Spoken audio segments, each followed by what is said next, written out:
Assalamualaikum warahmatullahi wabarakatuh. Shalom, Om Swastiastu, Namo Buddhaya, salam kebajikan dan salam sejahtera bagi kita semua. Izinkanlah saya, Gladys Aprilia, mahasiswi Pendidikan Guru Sekolah Dasar Angkatan 2023, Fakultas Ilmu Pendidikan, Universitas Negeri Jakarta untuk menyampaikan pendapat dan testimoni diri terkait pentingnya pendidikan Pancasila bagi anak-anak pos milenial dan juga penegakan hak asasi manusia antara harapan dengan kenyataan dalam kebebasan beragama. Adapun tujuan dari pembuatan video ini adalah untuk memenuhi tugas ujian akhir semester mata kuliah Pendidikan Pancasila yang diampu oleh Profesor Dr. Otip Satibi Hidayat MPD. Langsung saja kita simak ke pembahasannya. Tengah gempuran kemajuan ilmu pengetahuan dan teknologi yang memudahkan kita untuk mengakses berbagai macam informasi, membuat kita harus terus berhati-hati dan berwaspada. Dan sebagai anak-anak generasi post-milenial, seharusnya kita tetap berhati-hati dan berjaga-jaga dengan cara memiliki dasar yang teguh agar kita tidak termakan oleh berbagai macam paham ataupun pendapat yang tidak sesuai dengan dasar dan negara kita, Indonesia. Adapun Pancasila sebagai dasar negara merupakan dasar yang sangat lengkap karena telah memuat 5 sila, yaitu sila ketuhanan, sila kemanusiaan, sila persatuan, sila musyawarah mufakat, dan juga sila keadilan sosial. Seharusnya Pancasila harus ditegakkan dan juga dipegang teguh serta diimplementasikan dalam kehidupan kita sehari-hari agar kesejahteraan dan juga kedamaian dalam berbangsa dan bernegara dapat terlaksana di negara kita Indonesia ini. Adapun hal-hal yang bisa kita lakukan agar pendidikan Pancasila dapat tetap eksis di zaman sekarang ini adalah dengan memanfaatkan teknologi yang ada untuk menanamkan nilai-nilai Pancasila. Sebagai generasi post-milenial, kita bisa melakukan hal-hal yang sederhana, seperti berbijak dan beretika dalam bermedia sosial, juga dengan tidak menyebarkan hoax-hoax yang ada. Selain itu juga kita bisa memperluas konten-konten visual terkait dengan pendidikan Pancasila yang dekat dan erat dengan kehidupan kita sehari-hari. Yang terpenting adalah penerapannya, bukan hanya teori saja dalam melaksanakan Pancasila sebagai pandangan hidup kita sebagai berbangsa dan bernegara. Berbicara soal hak asasi manusia, yaitu hak yang diberikan secara percuma-cuma dari Tuhan Yang Maha Esa kepada seluruh manusia di muka bumi ini. Adapun hak asasi manusia ini membuat seseorang memiliki perlindungan dan juga penghormatan terhadap harkat dan martabat yang dimiliki olehnya. Hak asasi manusia berhubungan erat dengan nilai-nilai pada Pancasila. Pada sila pertama Pancasila, yaitu nilai ketuhanan, membuat seluruh masyarakat Indonesia bebas dalam memilih agamanya dan juga menghormati agama yang satu dengan agama yang lainnya. Tetapi bagaimana penerapannya di Indonesia? Apakah sudah sesuai? Apakah semuanya itu sudah terlaksana dengan baik dan sesuai dengan dasar negara Pancasila ini? Kebebasan dalam beragama telah diatur dalam perundang-undangan yang ada di Indonesia ini, yaitu dalam pasal 28E ayat 1 dan 2 pada Undang-Undang Dasar 1945 yang berbunyi demikian.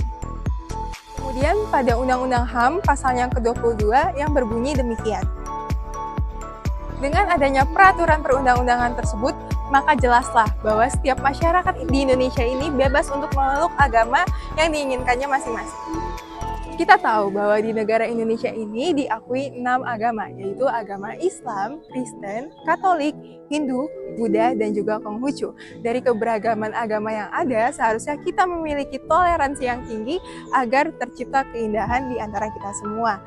Keberagaman agama yang ada seharusnya menjadikan kita kokoh dalam bersatu, bukannya menjadi penyebab dari munculnya konflik-konflik.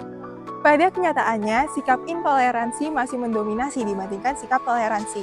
Dapat kita lihat dari data yang menunjukkan bahwa terdapat 7 kasus di tahun 2019, 11 kasus di tahun 2020, 3 kasus di tahun 2021, dan 14 kasus di tahun 2022, serta di tahun 2023 ini mencapai pada 30 kasus. Adapun contoh kasus yang melanggar hak asasi manusia dalam kebebasan beragama di Indonesia ini adalah sebagai berikut. Yang pertama adalah penyerangan gereja Santo Lidwina di Yogyakarta pada tahun 2018. Yang kedua adalah pembubaran Gavatar di Kalimantan pada tahun 2015. Yang ketiga adalah penyerangan, perusakan, dan pengusiran kelompok Ahmadiyah di Lombok Timur. Yang keempat, perusakan 2 vihara dan 5 kelenteng di Medan pada tahun 2016.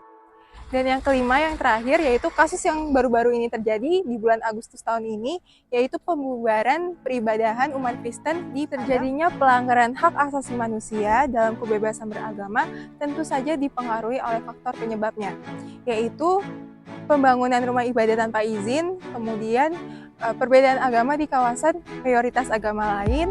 Selain itu juga ada penggunaan rumah atau ruko sebagai tempat ibadah rutin, melakukan ibadah di tempat yang tidak semestinya tanpa izin, kemudian perbedaan paham atau aliran. Adapun solusi yang bisa dilakukan agar mencegah terjadinya pelanggaran hak asasi manusia terhadap kebebasan beragama adalah yang pertama dan paling utama adalah menanamkan nilai toleransi.